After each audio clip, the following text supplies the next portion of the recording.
Hello everyone, welcome और welcome back to my channel. So आज हम करेंगे new chapter, that is our chapter number 5। So without any further due, let's start. हमारा जो 5th and next chapter है वो है हमारा इकोलॉजिकल मॉडल थ्योरी। ये है हमारा चैप्टर नंबर 5। ये इकोलॉजिकल मॉडल थ्योरी जो है ये सोशलाइजेशन से कनेक्टेड है।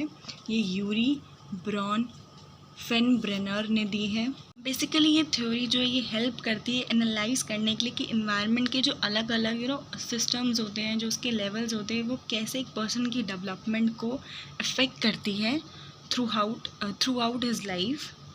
जिसमें बोला गया है कि जो इन्वायरमेंट है और जो पर्सन है वो कनेक्टेड है।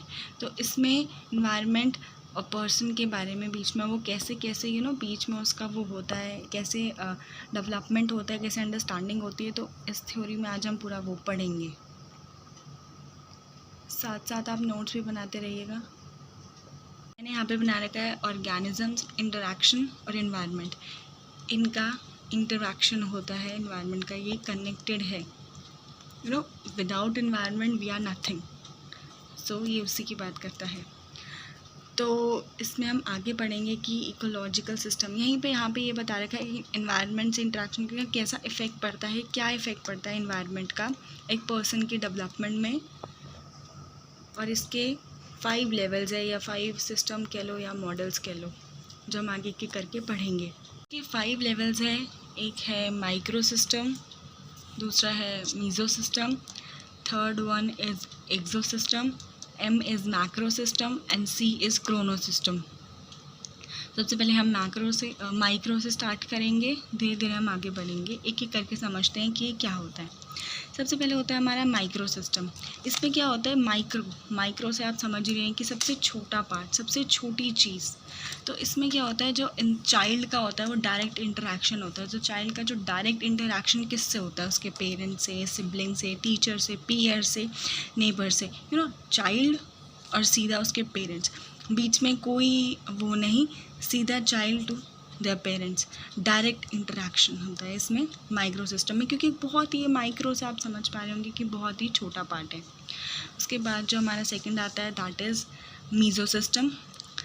सिस्टम में जो होता है कि अब चाइल्ड का तो पेरेंट्स से इंटरेक्शन है ही और स्कूल में भी है, लेकिन स्कूल में जो टीचर्स हैं उनका चाइल्ड के पेरेंट्स से इंटरेक्शन, जैसे पीटीएम वगैरह होती है तो चाइल्ड का अपने पेरेंट्स से इंटरेक्शन है और स्कूल से भी इंटरेक्शन है, लेकिन फिर स्कूल का उसके पेरेंट्स से इंटरेक्शन, ओके, ये डायरेक्ट इंटरेक्शन नहीं होता है।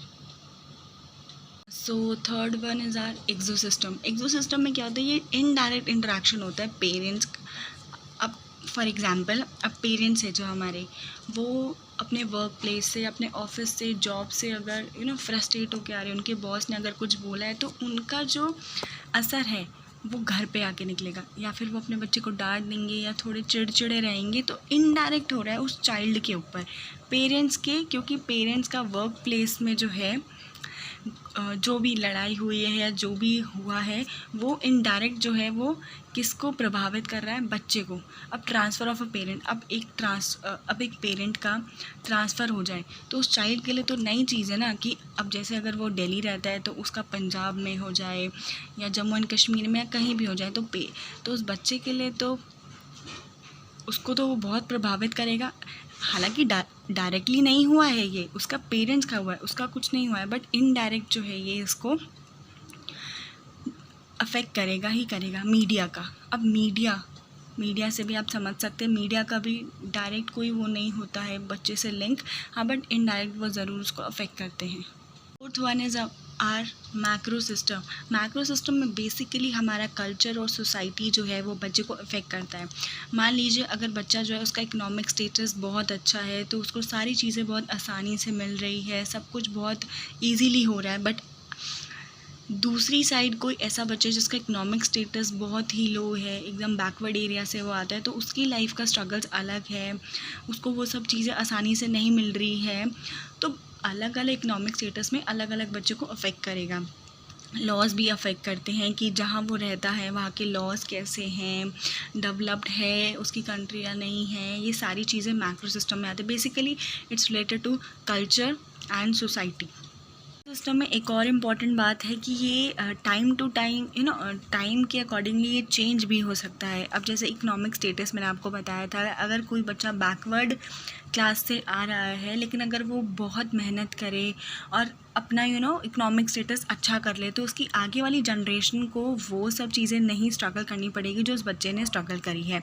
तो आगे वाली आने वाली जनरेशन को उनका इकोनॉमिक स्टेटस अच्छा होगा। तो इसीलिए ये टाइम के अकॉर्डिंगली चेंज भी हो सकता है macro system. Okay, so next is our chrono system. ये हमारा टाइम से रिलेटेड है कि टाइम से ऐसी कुछ चीज़ें हो जाती है जो उसको लाइफ लॉन्ग तक अफेक्ट करती है, इन्फ्लुएंस करती है बच्चे को। अब ये डिपेंड करता है कि उसके टाइम पर कौन सी टेक्नोलॉजीज़ है, कौन सा क्या है, वो सब चीज़ें उसकी डिपेंड करती है। अब जैसे हमारे से जो पहले जनरेशन थी, हमारे मॉम डैड की या हमारे जो दादा दादी की, उनकी जनरेशन थी, उनके टाइम पे इंटरनेट मोबाइल्स वगैरह इतने नहीं थे, बट आज के टाइम पे है।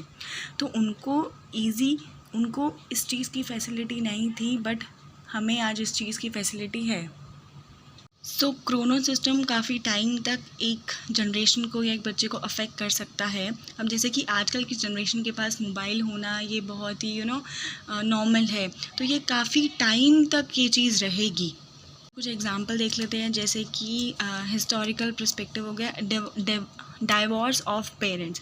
अब अगर किसी बच्चे के पेरेंट्स का डाइवोर्स हो जाए तो उस बच्चे के लिए तो लाइफ लॉन्ग ये चीज़ उसके माइंड में रह गई ना। अब जिसके मम्मी पापा अच्छे से रहते हैं, सब कुछ रहते हैं, उसके लिए अलग है। अब लेकिन जिस बच्चे के पेरेंट्स का डिवोर्स हो रखा है, उसके लिए लाइफ जो है वो अलग है, उसके लिए तो लाइफ लॉन्ग चेंज हो गया ना। ऐसे ही अब जो ये कोरोना डिसीज़ आई, अब जो ये कोरोना चल रहा है, ये लाइफ लॉन्ग तक लोगों को याद रहेगी, बहुत बहुत टाइम तक ये याद रहेगी कि ऐसी भी कोई डिसीज़ आई थी जिसमें सब कुछ ही बंद कर दिया था। अब जैसे 12th के बोर्ड के एग्ज़ाम ही कैंसिल हो गए, सब कुछ ही। यूट्यूब, इंटरनेट अब आजकल ये कितने ज़्यादा फेमस हो चुके हैं। बहुत पहले ये सब चीज़ें नहीं थी, हमारे मॉम डैड के टाइम पे, हमारे दादा दादी के टाइम पे, बट अब ये हो चुका है। तो लाइफ लॉन्ग जिनका जो इन्फ्लुएंस है वो काफ़ी टाइम, लंबे टाइम तक हो, वो सब चीज़ें आती है हमारे क्रोनो सिस्टम में। So this is your chapter number 5, that is ecological model theory. Hope है आपको वीडियो अच्छी लगी होगी और चैप्टर भी अच्छे से समझ आया होगा। मैंने एक एक चीज़ें बहुत अच्छे से एक्सप्लेन करी है विद एग्जांपल्स। सो अगर आपको पसंद आया होगा तो प्लीज़ लाइक एंड शेयर ज़रूर कीजिएगा। एंड अब और भी चैप्टर्स आने वाले हैं बहुत ही जल्द। मैं बाकी सारे चैप्टर्स भी अपलोड कर दूँगी। So stay tuned with my channel. Thank you so much. Keep loving. Bye.